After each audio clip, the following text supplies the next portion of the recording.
Hello, everybody. So, I was thinking tonight would be somewhat of a short night. It's not going to be super short, but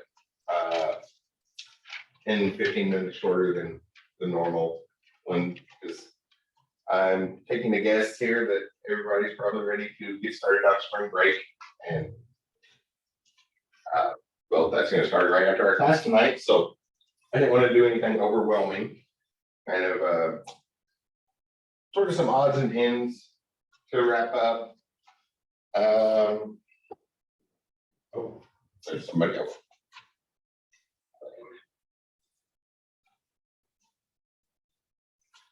A couple things.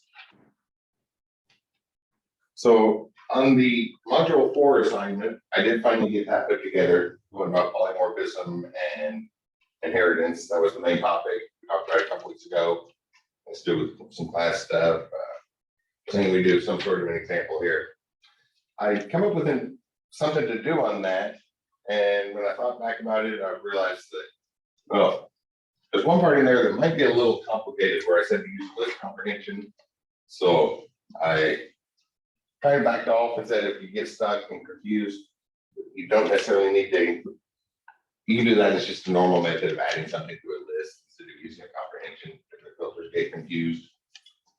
Probably useful to try, so I did still give a hint on that. But that assignment's up, ready to go.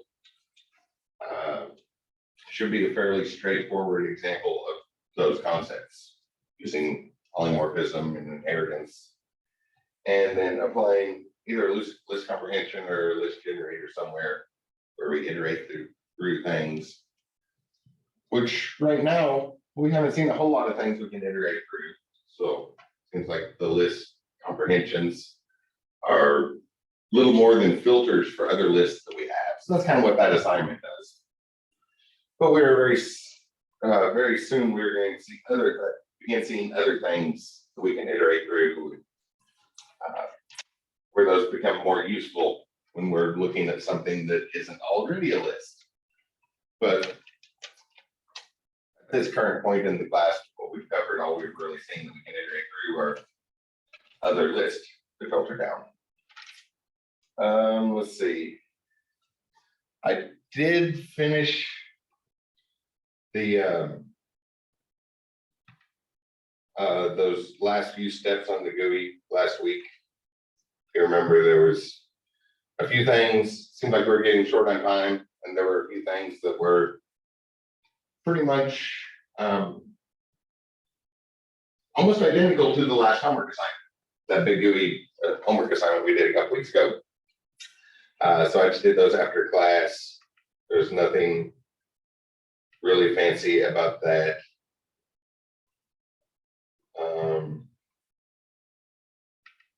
In this one. Oh, there it is. Yeah, so after class, and we set up a pop-up menu, and then there was a bunch of radio buttons and labels to fill in, which were almost identical to the last homework assignment. So I did that after class the other day, just put them on a grid. I guess the important thing to note, which was related to something we talked about the other day, is the dialog boxes, or the top level stuff in the TK package, is separate from our main GUI stuff. Okay. We have the tree-like structure where we have a root, and when we want to add some more widgets on it, add a branch and a couple more leaves and build up that tree structure. But our top level is a little bit different. It's somewhat separated. It has to still connect. I usually indicated it with like a dashed line, but then it's identical to what we did before. We still just add more branches onto our tree or whatever we're doing, but there's still that connection, but it's not a solid connection. So the things that, so if we have some variable or some reference over here that we want to use, we can't immediately grab it from this node over here, per se. we need a way to get it over there. And the best way to do that is to just pass it between methods, which was related to something we were looking at the other day. I guess that was something I typed up after classes. That wasn't quite like the homework, is the method that actually adds stuff pretty much takes in all of those widgets that go in here. So there's the string that the radio buttons are going to select, which changes the value so we can tell which one of those is selected. So that gets passed in. Then the text box actually passing the entire widget in, and then the rate. And the reason they're all needed over here is, well, for one, this is where we actually create the new one of our data objects, and then set that up, create a new tab to put on it. But there's a good chance we're going to have more than one to create, right? It's not much of a company if there's only one employee, right? So probably want more than one. So after creating it, we want to clear all those things, clear all those widgets out, but they're in a completely separate spot from that little GUI where we created it. So they did have to get passed through there. In general, nothing fancy, nothing we haven't seen before that was finished after class. So when we hit the new button, some radio buttons and a name.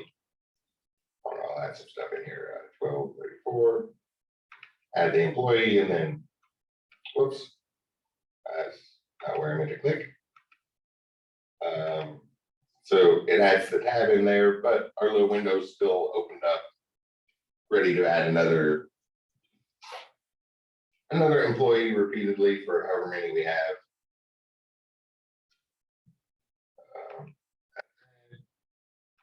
And maybe a middle manager.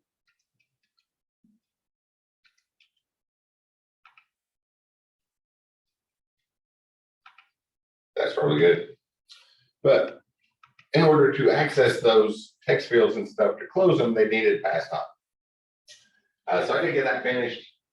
And I guess the next step from this would be to save data. And that's what we'll get into in the next module after spring break. I just wanted to point at those.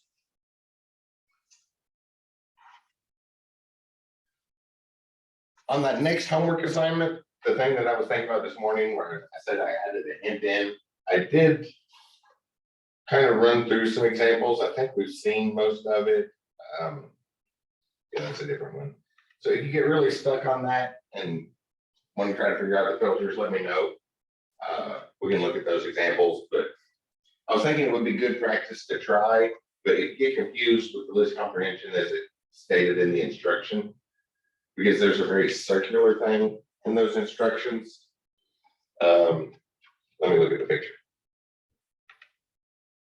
Yeah, I realized I should back that off, because if it does turn out to be confusing, there's a circular dependency that would prevent the entire thing from getting made if you get stuck on one little part.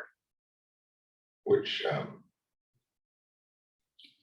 where's that at? Assignments.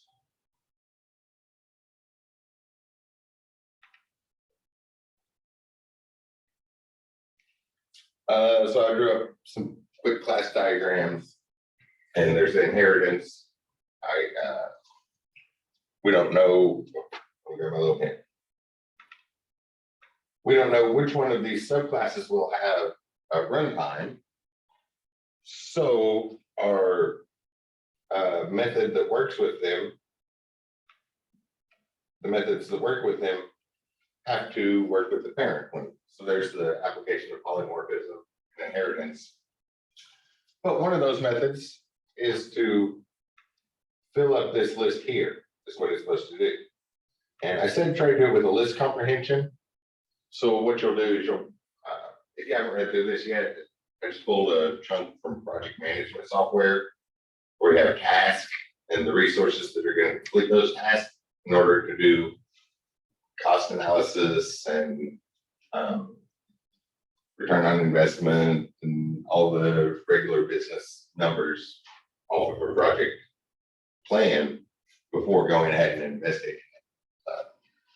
Project management software is very, very common in software development, so it's good to kind of have a somewhat of an understanding of that. It's useful things to work with.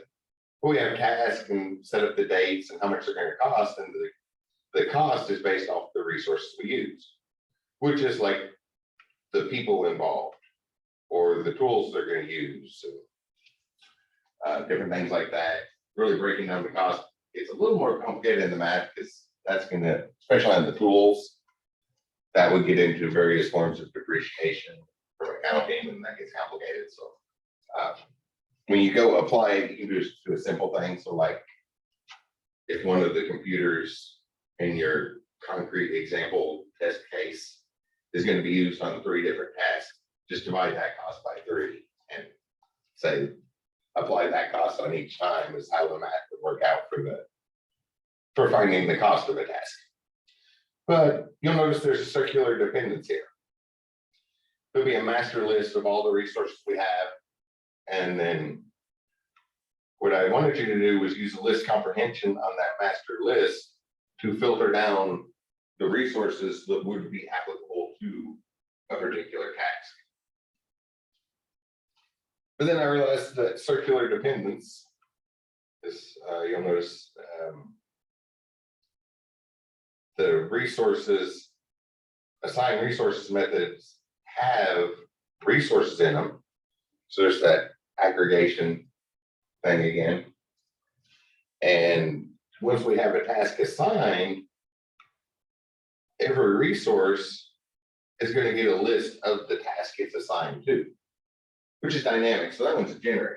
Right? We might move people around. So we need that list a particular person is assigned to be dynamic. So every time we pull up their name, we see a different list. But the aggregation and composition relationships, the task has a bunch of resources in it, and a resource is a collection of tasks that needs done. Those 2 type of relationships between things. But it creates a circular dependencies.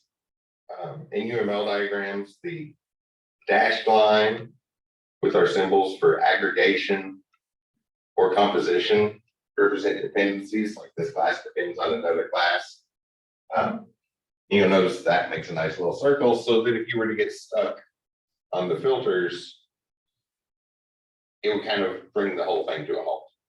So I did say if you get stuck on the filters, you can just make that assign resources method just a regular thing that just add it to the resources list and make a nice simple starting point to actually get it finished.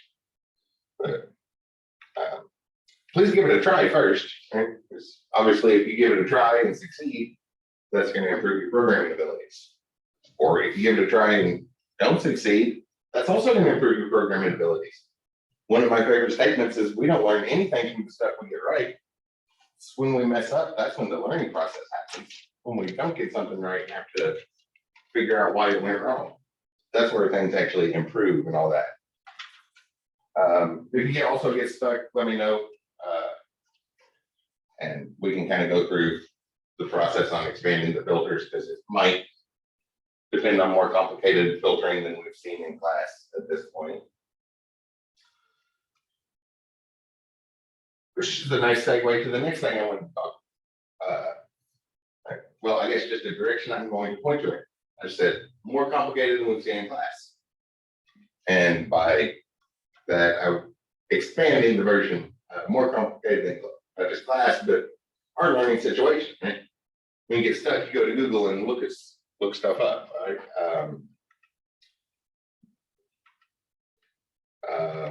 I don't know. One of the things on there is for that assignments, dates and times. Tasks are going to have a start date and an end date. Someone need to look that up. So yeah, I can't remember the date, the syntax for that. So go look it up. There's some reference there. Always try to look at the official documentation first, Tutorials don't update. Once they make a tutorial, they post it online and it just sits there. Official documentation will always be up to date. But it's oftentimes kind of a hard read. So make sure you look at the official documentation first, and if you can't make any sense out of that, then go back and check the tutorials. So you go, okay, yeah, the keyword for how to send the date is date. Probably could have come up with a better example than that, but it was the first thing that sprung to my mind. Because our keywords are date and time, that would probably have been our first guess, which is another thing along the learning process is try not to rush and look it up immediately. If you get stuck, look it up, but my rule of thumb is I usually give things try 3 times before I go look it up. If I can't figure it out from the stuff I know within 3 tries, I'll go look it up. And I have something I want to talk about tonight that relates to that, the figuring it out, because it just so happened to be something that I knew I wasn't going to look up, and the situation that occurred yesterday, but we'll get to that in a minute. But that little segue I made, more complicated than I said class, but learning situations. What we cover in lecture here, the homework, the reading assignments here, but also what you go look up on tutorials and online, what you've seen beforehand.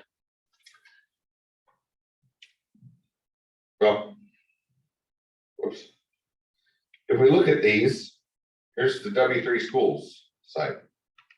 So after the official documentation, let's look at some of these tutorials that come up. Python dates, a very introductory level tutorial.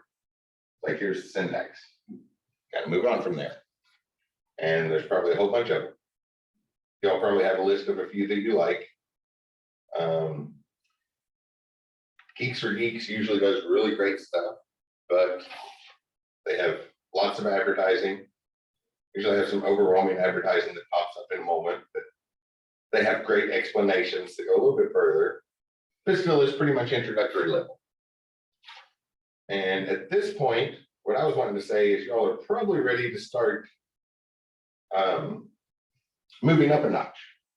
Right? You've seen a lot of introductory tutorials, so even when you learn something new, you're probably getting anxious to learn it above the introduction level, right? Next level up. So I was going to kind of point something there. I think everybody's aware of the TART, the way Google and all these things keep track of us, right? They keep track of things we searched before, and that affects our future search results. YouTube especially does that, so that's why I'm going here, because that's one you probably looked at a lot when looking things up. Just go and look for a YouTube tutorial. So the one I was going to point you towards is encoding. I have a list from this guy's channel that I really like, but his are a step above the introduction level when he talks about something.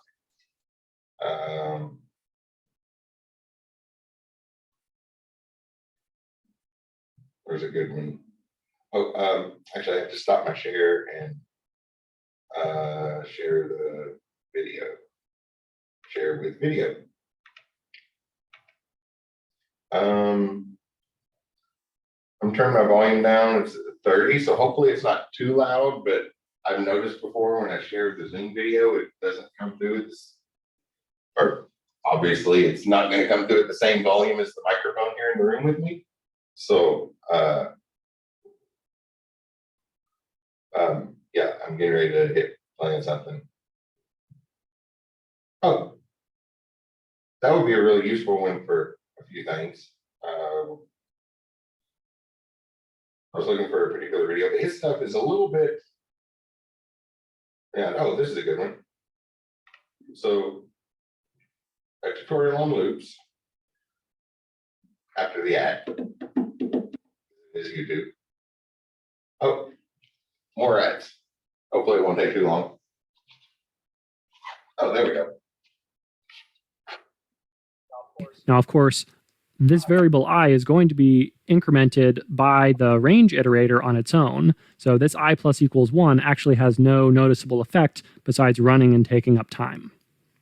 So you can see it's at this I guess this is the middle somewhere. It looks like he's talking about loops, going over the syntax for the different types of loops. For loop and with range, different incrementers and stuff. That it took a surprising amount of time, over 15 seconds for the while loop, but just under 10 seconds for the for loop. So it looks like the for loop is the. So that's what I was wanting to look at. He has stuff like this.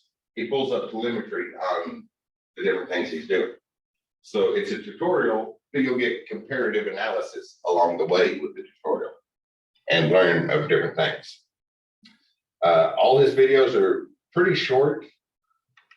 He's done a couple lately that are like 20 minutes long, so they're a little more complicated.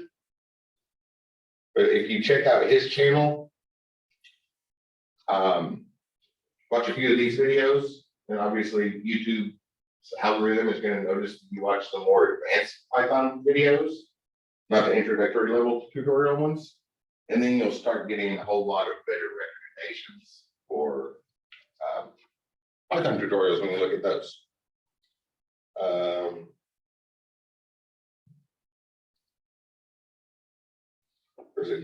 There was another good one I was thinking of. Oh, yeah, this one. Lists are one of our topics this week. As any Python programmer hopefully knows, a list uses memory. sys.getSizeOf will tell us how many bytes Python thinks this object takes. This list takes 120 bytes. Generally speaking, a bigger list will take more memory than a smaller one. But did you know that two equal lists can actually take up different amounts of memory? Both of these lists contain just 3 zeros and they compare equal. In fact, the sizes of the lists are not at all what determines how much memory they take.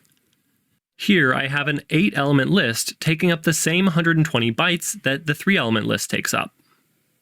And the 7-element list takes up even less space than the 3-element list. And it just keeps going. All three of these. So that was what I was actually wanting to pull up. So hopefully you can see from that little intro there, the next level of depth that you get from this tutorial.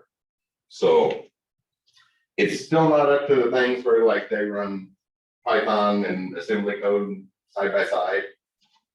This guy does have a few of those videos, but you get more in depth with it. You get to start to develop a better understanding of what's going on in the background, not just that foreground syntax.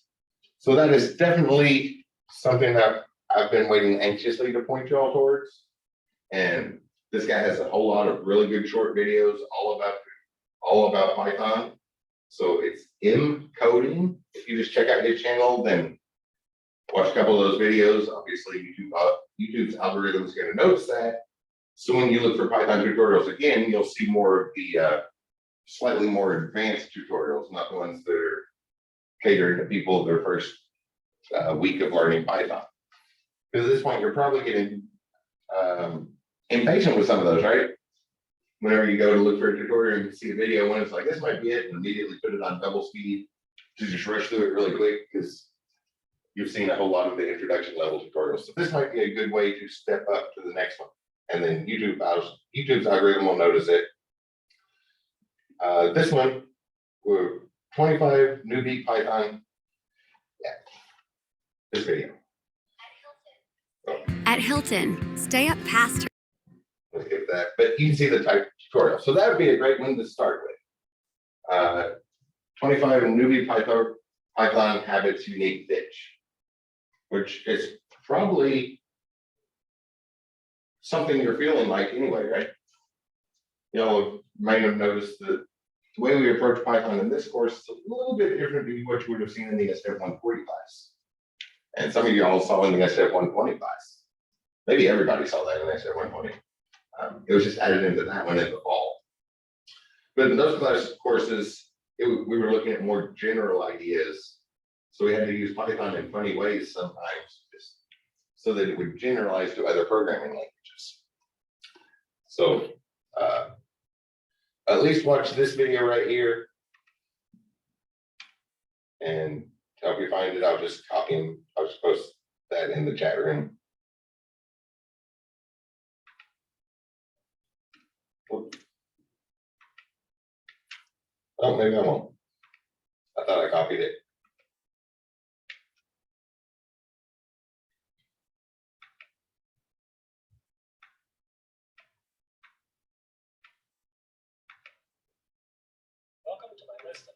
Welcome to my list of the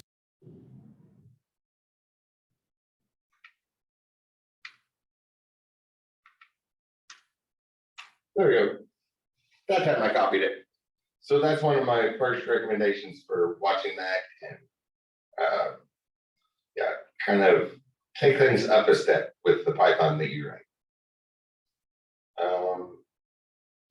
Yeah, I'll look at I think it's this one. Yeah. So next thing I wanted to talk about just kind of showed up last night. So and I realized, well, that seems like it might be a good thing to talk about in class. So somebody in the SDEV 140 class, which I believe everybody had recently, right? I know several of you all had that class with me in the fall. So you might remember what our final project was. Right, we made the end of the semester to cap everything off. The final project was to make a little graphical user interface of some sorts using the TK package. When I know I saw some really good things, got a good start in it. It can be overwhelming, especially at the first level where you're trying to figure out all this stuff, and then later you kind of get used to the idea that that graphical user interface stuff is very, very repetitive and tedious, and kind of seems like the same thing over and over and over again. There's a whole lot of that. Anyway, somebody who was taking the class for this semester was working on their final project, and they did something which I'd actually turned down from a couple people when they requested it. Last fall and the previous spring. It's a common one that people often think of. Like, oh, need to make a graphical user interface. I know, I got a good idea. I'll make a calculator that acts like a normal calculator. Got all the buttons. Well, we got 1, 2, 3, 4, 5, 6, 7, 8, 9.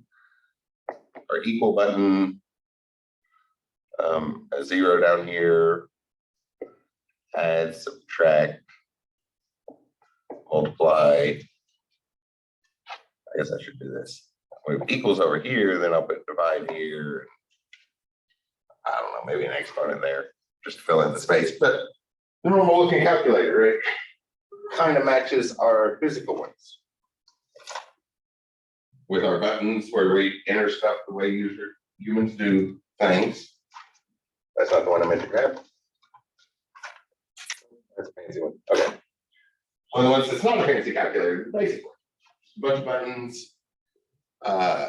Does simple math. If we want to, and we enter numbers the way humans do. So if we wanted to say add 2 numbers, we'd say 25. Push the buttons like that. 2, 5, I don't know, plus 1, 6 equals, and then we get our result. Sort of the way the humans type those in. Or multiplying something. I'm going to skip the boxes this time. So like 16 times 3 equals, and just push those in one at a time. Or in a more complicated situation, we might have something like 7 plus 5 times 16 minus 3 divided by 2 plus 8 times 3.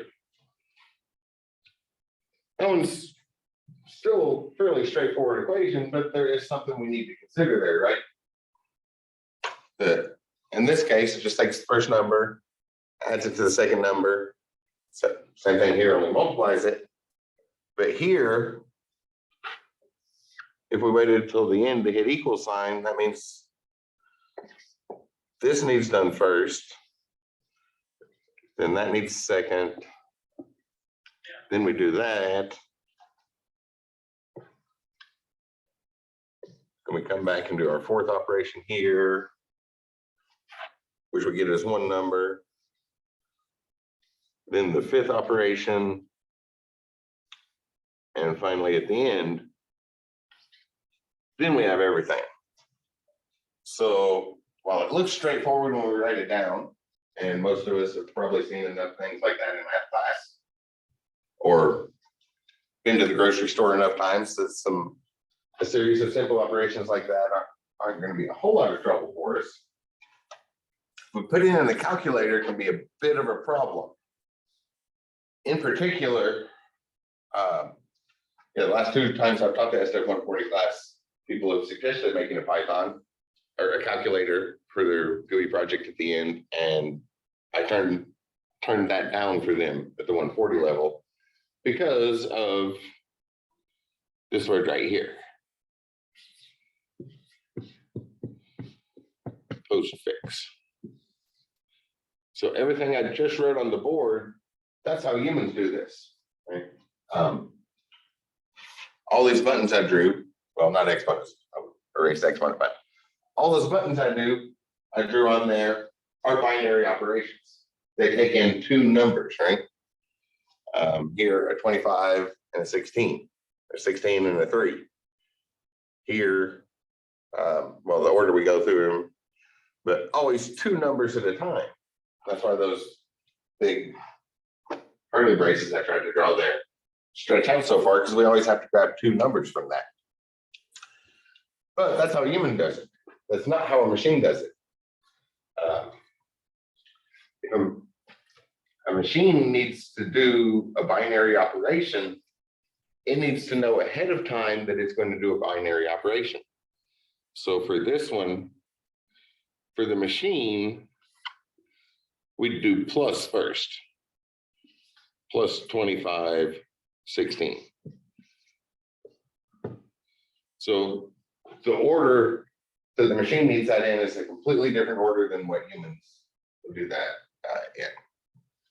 Same thing here. We need two numbers, but machines do things one at a time, right? And not even really one at a time. It's a 1 or a 0. That means the machine does one thing or it does nothing. There's not a row of things to do. So first thing we have to do is tell the machine we're going to work with two numbers at once. Otherwise, I'll get into hardware. Otherwise, it would only load one thing into a register at a time. And we need two things in the register in order to do math with them. At least on our binary operations.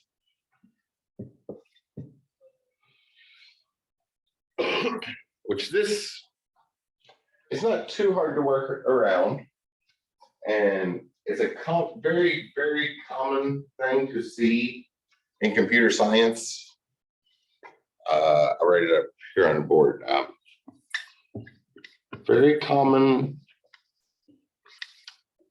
assignment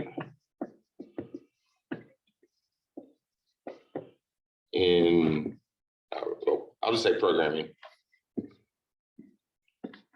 This, all of the ones where we would study programming at, informatics, software development, like we're doing here, software engineering, electrical engineering, computer science, everybody that would study programming. This is a very common assignment in programming to transition, whoops, that's not how it's spelled, transition, to transition 200 to 300 level. So it's a very common thing to see, but it's definitely above what we would see in the 140 at the 100 level, right? It's the lower end of where you're expected to struggle with that is the level above the class where they showed up. So I always rejected it, but apparently his teacher didn't reject it whenever he made the proposal. And he got all the way up to the equal sign. His calculator looked really good. It was it was, he even had a memory spot up here. So like this would expand with a label and show all the steps, so the previous steps. I think most calculators on our phone these days do that. They have that memory thing to at least see the last couple steps. So we can see all the previous stuff, all the things that led up to what was on the screen. But when he got to the equal sign, he was getting very, very stuck. Because he also wasn't allowed to do it with pre-built functions. And he couldn't quite figure out how to get, so he'd have something like this as a string. And something like this as a string that he needed to turn into a, actually calculate the value of. So he just needed help figuring out a way to do that. So I was like, oh, that's you want to look up some stuff about postfix, in particular a postfix tree, which some of y'all might see this at some point. So might as well do a little bit of a review of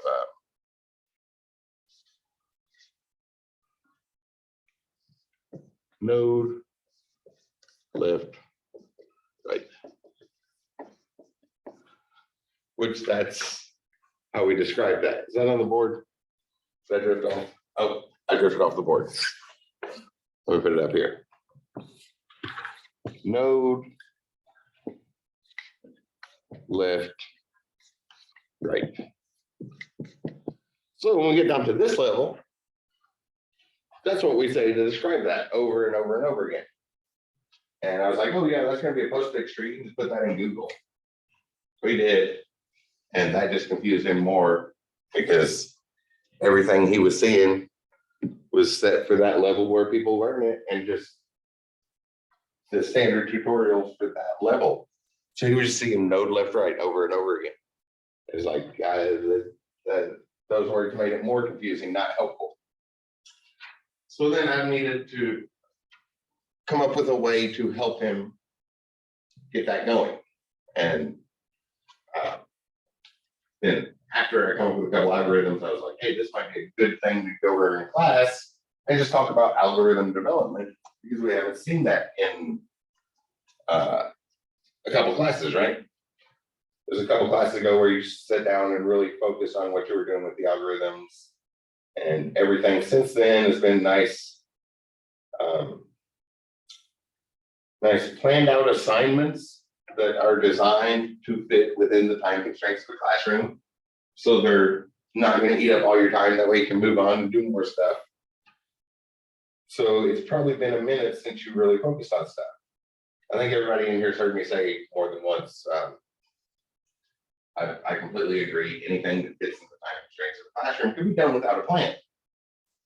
And I didn't have a whole lot. This was going to be an odds and ends night to kind of go over quickly. And I thought, well, after that happened last night, I was like, well, this might be a good place to review algorithms with something more interesting than what we were doing when we studied algorithms a couple semesters ago, right? So let's see. Pull up my emails and go through the process of what I was thinking and some of the problems that were encountered.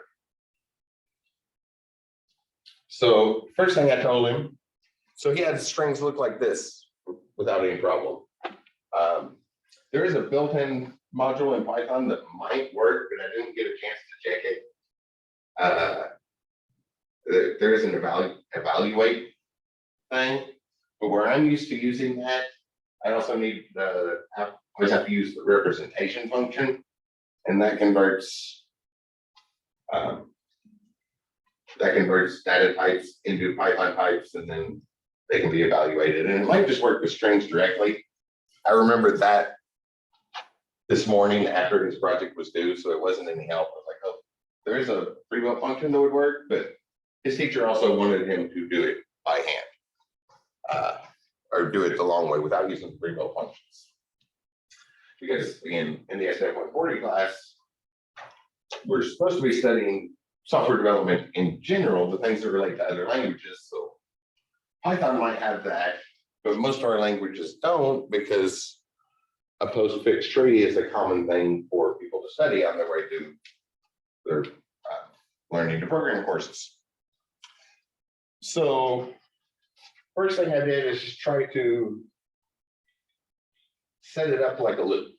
I just went through different ideas and evaluated them and ruled things out as they would work or not work. I'll erase the picture here. He used the TK package to put together something that looked like a really nice calculator. It's been a while styling it. Y'all know what calculators look like. So I'll erase that picture. So the first thing I was thinking is, yeah, I'll go through these. So using these three things as examples to kind of check the algorithms to see if they work. And those are all coming from button presses, so they just get transferred into text. There's not a numerical value, or he wasn't saving things. So he was by saving things, he was using the label on the DK thing, which is a really nice way to save stuff. That way we're not wasting any background memory. We just throw it up on the screen. And if you have a GPU, the RAM associated with your GPU can do that so that your CPU is free for more complicated processing. Yeah, it's a really nice thing to do. So going off these strings, first thing I said was, we just need to loop through it and look for the symbols we want. So what I put in that first email, while counter is, so set up a counter and a couple arrays. So like counter starts at 0 and then some arrays. So like at first I did a bunch of them, like add, subtract, multiply, divide, and then just kind of walk through and see what we have. He was stressing at this point because this was like 2 hours before this project was due, and he was already beginning to understand that it was going to be a big process no matter what. So I didn't want to sit and think for 20 minutes before saying something. So I just started going through the ideas out loud, basically, instead of thinking about them silently before making a comment. So it's that sort of process. So this is what the first thought I offered to him was, let's set up an array to keep track of everything we want to add and subtract. So just set up the counter. So while counter is less than the length of, I'll just write string, str. So whatever the string equation is, then what we're going to do is see what symbol we have. And if it is, keep track of where that symbol's at. So like if this marker rate's funny. It's nice and dark, but it's all smushy. It feels like somebody hit that marker on the board really hard or something. So first off, if the element we're currently looking at, looping through that whole string, I'm going to write C because I'm on the board. So C stands for counter now. It's really easy to type counter, but that's a lot to write over and over and over again. If that's equal to a plus sign, we want to grab maybe the numbers before it, the index, and went back and forth a couple times. And I decided that the best thing to do would probably be add the index and keep track of those. So if that's an add, then add dot append, whatever our counter element is. And same thing for the rest of our stuff. If it's not a plus sign, is it a multiply sign? In which case, stick it in that array. Multiply dot append, whatever element we're on. Thinking, okay, if we have all of those indices, we can kind of walk through them in a staggered fashion to see which one we're on. It didn't take long of thinking to realize that these two should probably be the same array in this case, right? I always like to write PEMDAS as a staircase instead of a line. So we do all the parentheses, then the exponents, then multiply and divide are the same step, then add and subtract. So we don't need 4 different arrays, just 2 of them here. Or at that A and B, and then all that stuff with the planning phase that gets messy and thinking about what's going on with it. So that would sort it out with our indices. So in this case, we'd have an index of 0, 1, 2 for a plus sign. So A2 gives us a plus, and we don't have any multiplication. So then we can come up with a loop to go through, see where that plus sign is, everything before it, assume that's a digit, and then the stuff after it, assume that's a digit. And you can probably see that's going to get very complicated very quickly, right? There's going to be a lot of talking by the time I get all the way through that. We have to see, well, not just everything before it, but everything between it and the previous sign. So like this plus sign, it definitely wouldn't be everything before it.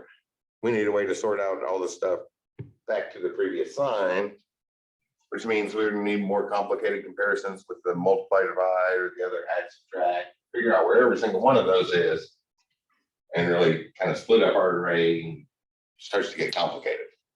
It's like, well, that idea is not going to work. So just the general process of throwing out ideas and grab some test cases and simple test cases and start walking through them before you start coding, just to see what's going to work. It's like, okay, that idea is probably not going to work. So I'm going to go ahead and erase this idea because we barely got started on it and already tell that that's going to be something super complicated. So what's another alternative? And that was basically what I tried to do then. Like, okay, that one's going to be complicated. So we step back.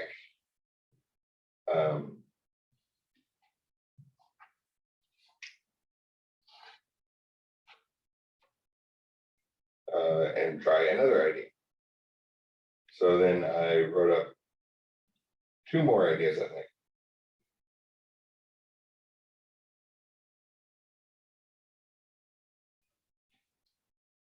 Yeah, so the next idea I had was to kind of simplify that. We took that idea but shortened it into just 2 arrays, but not just 2 arrays. It's like, okay, part of the problem here is there's a lot of different symbols to sort through. So maybe we can abbreviate that even more into just 2 operations, which you probably encountered in a math class somewhere, right? So like an add list and a multiply list. And then we have those things you may have heard somewhere before, that subtract is add the negative. Yeah. Add negative. And divide is multiply reciprocal. Which gets down to only 2 operations, which means sorting through this list would be a whole lot shorter. And if we have something like here, where we say divide by 2, we'd add that in our list as multiplied by 1/2. So in this list, I'm going to skip right into the loop. But once again, we need a loop to go through this whole string. And then it would just add stuff as we come across it. So I'm going to abbreviate that. So like A and M. And as we walk through the list, well, walking through the list is just building either a for loop or a while loop. Looping through there, that's just Python syntax. So what will we get afterwards? 7, so that goes to our add list. Plus 5 times 16. So we get plus 5 times 16. There's a minus, so we negative 3 divided by 2. Division is multiplied by the reciprocals, so 3 times 1/2 would be 3 halves. And just come up with a way to make our list kind of like this, plus 8 times 3.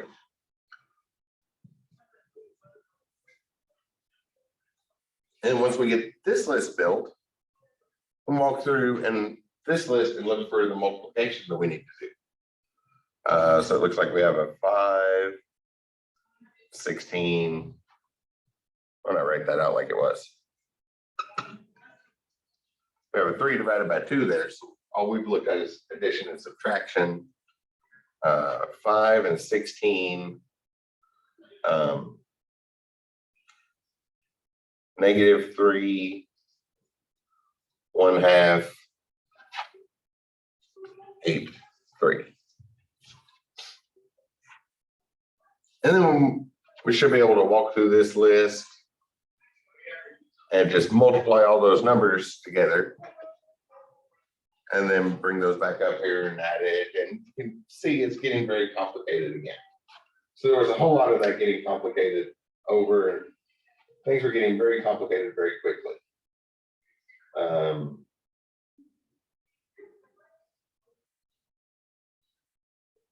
Then I kind of thought, went back on another one and was like, look, okay, so this is getting very complicated. We've already had 2 passes, 2 loops to do this much, and now we need a way to sort it out. And it's like, okay, that idea is getting complicated. So moving on to another idea. Does this stuff kind of seem familiar to you all? The whole developing an algorithm, the messy part before we start coding, figuring out what needs done without actually getting to the proper terminology. I thought, okay, multiple list is definitely too complicated. I think there might have been another idea along the way there that kind of followed that same suit. It involved multiple passes through our string just to fill it up. It's like, okay, this is getting complicated. All this is in one string, so why don't I try it in one list? So for example, this one would create a list that would say like 25. I'm going to write the word plus just to help it stand way apart from the symbols.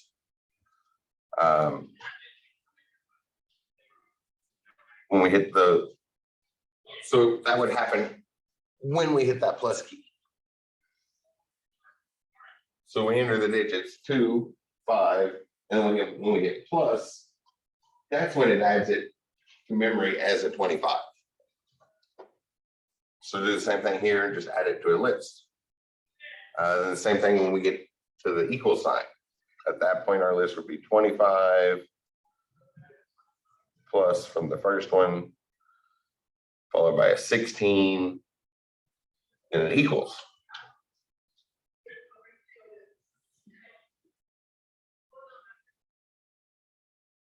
And when I started putting this together, I was thinking, okay, this is going to be a lot easier to sort through, and then we can just look at things one at a time and build up a list from that. I have another one along the way in the email.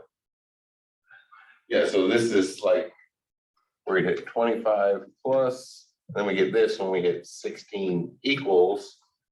Then we can just loop through here and look for those keywords. So I'll do a for loop first. So for I in, I forgot to give it a name. I'll call it list. So for I in list, let's look for the word, one of our operations. if I is that string plus, we can add the numbers before and afterwards. Let me write something up here so I can note it. So I'm gonna call this list A, just to make it kind of easy to write on the board. So if I is equal to plus, then what we want to do is grab the value that's going to be A of our I minus 1 index plus A to the I plus 1 index. Hopefully that makes sense. Then we grab that value and kind of get it out of the way. So now we can get rid of that plus sign, which means A dot, we'll just pop off whatever element I is. But it's not just I we need to get rid of, right? Then we get rid of that element I. That was the plus sign. We've already taken care of both of those things. So those have been combined into one element. So we can get rid of that I plus 1 too. A dot pop. But we already took out the I thing, which means the list is now shorter. And what was I plus 1 is now I. And the result of that we can put back in that first one. A I minus 1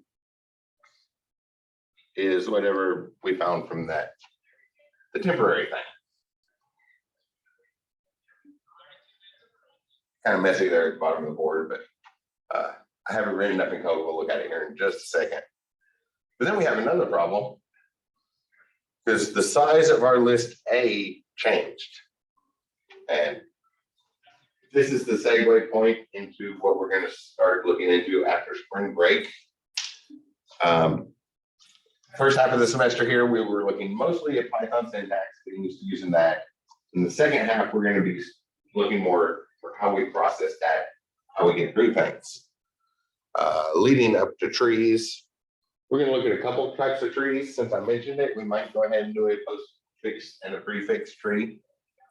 That way you all will see them instead of just hearing it vaguely mentioned as something that's like the next level up. It looks like this will work, but our list changed sizes. And that's sort of the thing we're going to get into, start into next week after we talk about some file stuff. Well, a for loop's not going to work if that list changes sizes. That's a big problem. So again, we'll just need a counter while I is less than, well, the length of the list. That'll work. That condition is going to be checked every single time.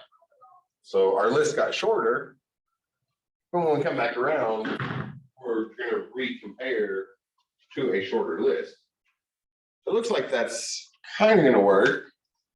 I guess the question is how well will it work when order of operations is a concern?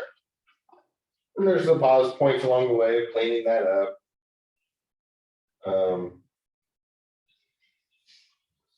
I guess we'll do one more desk check here with, well, first thing to clean up is we don't really need the equal sign. Whenever we hit the equals button, we don't have to add that word there, or do we? I think I just dropped that out of there. We'll look when we see take a look at the test case here in just a second.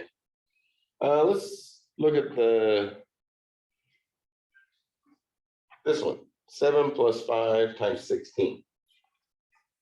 Let's see what this gives us. 20.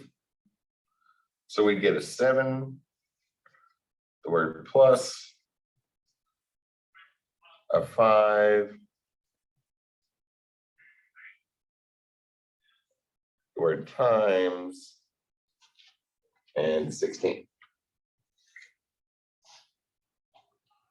So going through here and still just a thinking thing, right? The planning, designing phases.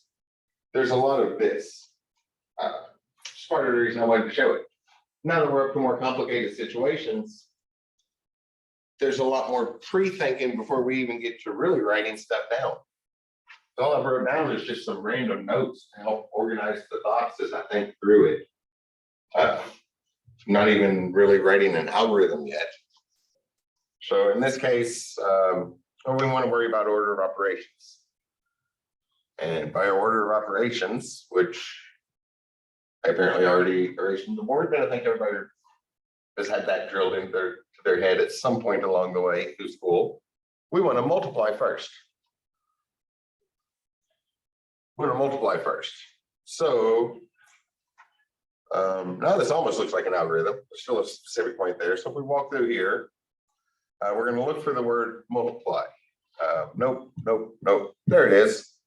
So the first thing we want to do is take the I minus 1 times the I plus 1, which would give us 5 times 16 is 80. Whoop. And then we can pop the ith one off the list, which then makes the I plus 1 down to the ith index because the list got shorter. So everything moves up 1. We'll pop that off the list. And then we'll replace the 5 with an 80. And keep going through the algorithm out of space here, but would include the division. All right, that's all the multiply and divide. So we can come back and check our addition and subtraction now. Oh, whoops, that's not the right word. Plus. So we're gonna go through and look for the word plus. There it is in spot 1. So we have 0, 1, and 2 now, which means we want 1 minus 1. So the 0th thing plus the second thing should be 7 plus 80. And we can get rid of this, and we have a 87 in there. And again, the messy part, they're just categorizing, thinking about stuff. All right, we're down to 1 element. Looks like the right answer. We would have checked that ahead of time and stuff. Just make sure our algorithm works. Like, okay, that works. And we can see from that case exactly when we're done. Because now when we pop that off there, there's only 1 element left. So accentuating the messy part there, the collecting our thoughts, just jotting down random notes, thinking about things like, okay, I think this algorithm will work without getting into the complicated notation that commonly shows up later. Is the reason why I usually turn people down for that project in the SDEV 140 class. Looks like that algorithm will work, but we need a test case. So then I went over to open up the IDE and ran a quick test case, which is what's going on here.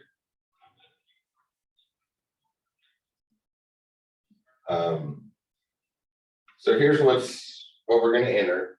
That's this array that we're going to fill up with things. And we'll just check. And we know we're done filling that up whenever we get the equal sign. So just a basic input thing. The actual software was going to use a GUI, but it's fairly straightforward. And then all this, which is on the board. So we're going to loop all the way through it. And first thing we want to do is check to see if we have the word times. So that's what I did first, just check division and multiplication. Because I'm tracking it through on paper, I guess. I already knew it was going to work on the board this time. Like, okay, it worked for switching, doing multiple passes. So first off, we'll loop through and do this. I think at first, this part down here, it's down at the bottom, so I just had if it's times, else If it's divide, do that, but it kind of a problem along the way. But starting to develop the algorithm. Let me comment this out. So that wasn't there. Or was that? And all this was back out a little.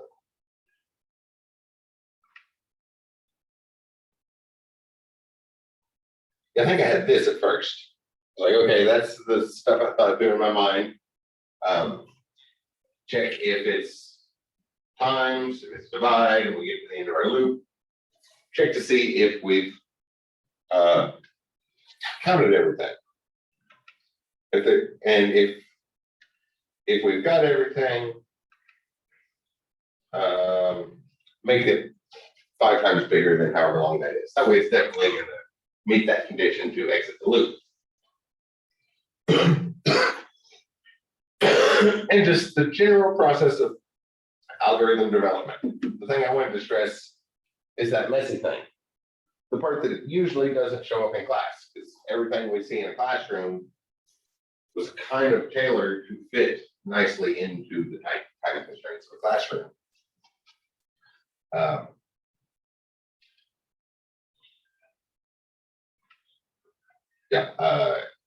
This was at the last minute on a project, and he'd been working on it for a while. He just got stuck and then didn't ask for help at the last minute, and ended up being a lot bigger than he was anticipating. So here's our thing. So we can enter some things, some check cases. So if we do 23, enter times 4, and hit the equals button like a calculator. Oh, the algorithm already failed. But looking at that, you can kind of see what happened. I'm pointing up at stuff on the board. So the first part worked, it multiplied fine, but when we did that, our list was shorter. And in this particular case, it was shorter than the index we were looking at. Because our original times index, we can see up there in the variable display, that's where these things come in really useful, is checking your algorithm. Right? It's like, okay, something went wrong with the algorithm. So what's going on here? So there's at the point it crashed, we have an answer.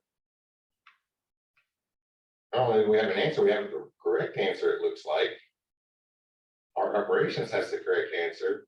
Oh, but we're already down to one thing. And if we look at what our counter was at here, our counter's at 1. So the counter's trying to look at the second thing in the list, but there's not a second thing in the list. So, okay, that's an easy adjustment to make. That's when I did this other stuff and realized this should probably be entirely nested. Because I don't want to keep checking if we're done. So as soon as we find that multiplication, the next thing we're going to do is check and see if there's only one element left. If there's more than one element, then we'll check to see if we need to divide. And just that ongoing process. But using those tools that we know and going through that step, it's been a while since it was formally spelled out in any of the classes you were in. I'm quite certain of that. And everything that you've done since then has been kind of tailored to fit into what we're doing, not necessarily work towards a project. And in this course, you do have a final project due, right? I think the proposals were already due for those. Been a very busy week wrapping up the semester, so can't remember what everybody proposed to do. Propose for their projects, but there's a big project of something that you're going to find interesting, which is probably going to be something more complicated than all of the homework assignments you've been working through, because those were tailored to be somewhat easy things. Like obviously some tricky parts because that's part of the learning process. but still things that fit in a classroom we could probably be made without a plan. So I just wanted to go through those algorithm steps again. This seemed like a great example when I worked through this last night. And then finally, yeah, after doing all that,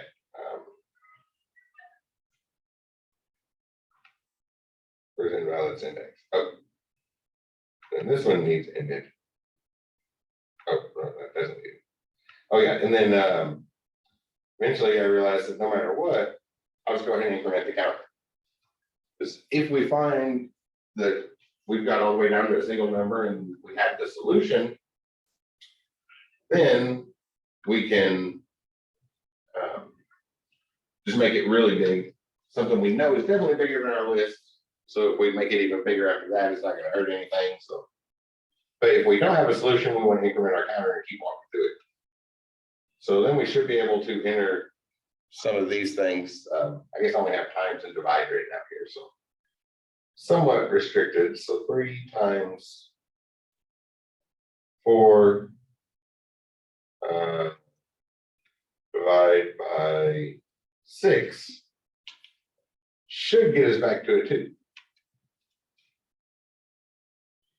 which I forgot to print. Wait, why is that not? I should have printed somewhere.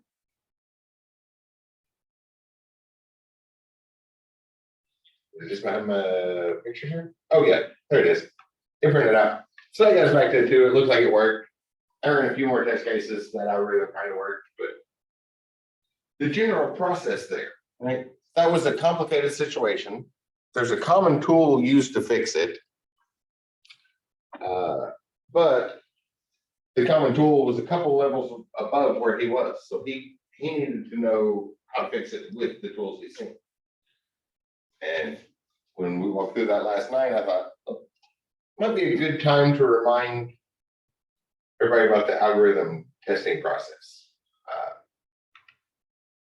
Your first idea may not work. Before you go jumping in and writing code, think things through and jot it down on paper or whatever your method is. Personally, I usually like to go for take walks. I have about a 2.5 mile circle in Clarksville. I walk. Takes about 45 minutes and forces me to just sit and think the whole time before I write any code.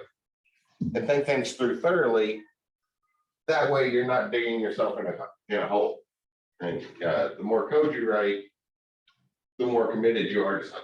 So if you just jump into your algorithm in a more complicated situation than what you're used to at this point, you might just do something and think, oh, well, I need to add this part. Like, okay, this number is only half of what it needs to be. You need to double it. But that's not always the situation. So back to that process of developing an algorithm that you probably haven't seen in a while. That messy process. The other one, the analogy I always like to refer to is one that you've seen the many, many times in a lot of Hollywood movies. Okay, there's always a writer sitting there with all kinds of pieces of paper wadded up, just thrown all over the room. What are the paper do I have? So pieces of paper wadded up, thrown all over the room. Professional writers that write movies know about that step. That's an important step in the process. You don't want to skip it. Whiteboards work really, really well for that. They're easy to erase and don't make a mess of paper we have to clean up later. But the same general idea, the messy steps the messy part we need in order to organize our thoughts and think the process through. Because if you just jump into writing code and there ends up being more things than you realized initially, you might just dig yourself into a deeper and deeper and deeper hole with it. It's a fairly common thing. That was the point I wanted to make. I thought it would fill the time nicely tonight as opposed to what I originally had in mind, which was just some random stuff in the TK package. But it's about the time I wanted to wrap up. Actually, I meant to wrap up about 10 minutes ago. So that's a little longer than I anticipated. But keep that in mind as you move forward working on your project, because the next half of the semester, what we're going to be looking at is how we process data. So that's different than just your code runs. We're going to spend the next 4 weeks looking different ways to process data. So when we get to those final projects, that's a big point in what I'm gonna grade on. It's not just, does it produce the right result without crashing? But for a lot of y'all, it's gonna be the first time that if that's gonna be looked at in your final project is, does it produce the right code well? How well does it do it? Is it a messy algorithm that's gonna use every bit of RAM on every machine we run it on? Or is it nice and clean and super efficient? That's usually the goal of computer science. So that's a completely different goal, but we wanna be aware of that stuff. And we're gonna spend the next 4 weeks looking at processing data. So that's a different approach to the algorithm development steps that you probably haven't seen in a couple semesters anyway, or haven't really explicitly thought about in a couple semesters. So that's coming up. Check out those videos that I pointed you towards, because after you watch a few of those, YouTube algorithm will notice and you will start getting better explanations, and you will get better tutorials, something better than just the base introduction level tutorial when you go ask YouTube how to do something in Python. Because there are some, it's not just introduction level tutorials on YouTube, but those higher tutorials, the algorithm has to see you intentionally select them before they show them to you. Right? Programmers wrote those algorithms, so they realized very quickly what happens if they just shove them all together. So programmers were able to categorize the levels of programming in the tutorials for the YouTube algorithm. So you should start seeing some better ones. Check out that video. At the very least, that guy has some great tips on Python code, and you'll start getting a sense of what you're going to want to look for in the project that efficiently process the data, not just process the data without crashing. And we want to make sure it's done well, because we're going to spend 4 weeks doing that, which is what we're going to do after spring break. So now is probably a good time to head towards break. I'm sure everybody's kind of exhausted from the first 8 weeks of classes, right? And y'all have a well-deserved break coming. But if you have any questions, let me know. I'm always happy to help. I'll still be doing stuff constantly through the break. I'm going to be in my office at least half the days on the break, except for the days I take my Jeep to the mechanic because I've been putting stuff off for too long. But otherwise, that was it for tonight. Does anybody have any questions about this stuff? I didn't want to add a whole lot of new stuff. That way we can ease into the break.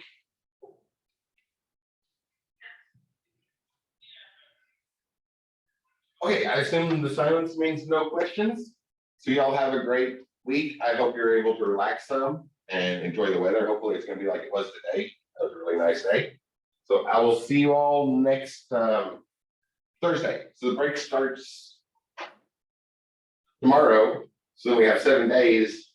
So we'll come back on a Wednesday, and then our next class will be the Thursday, which is the 24th. So y'all try to relax some. I'll see you in a few days. Have a good one.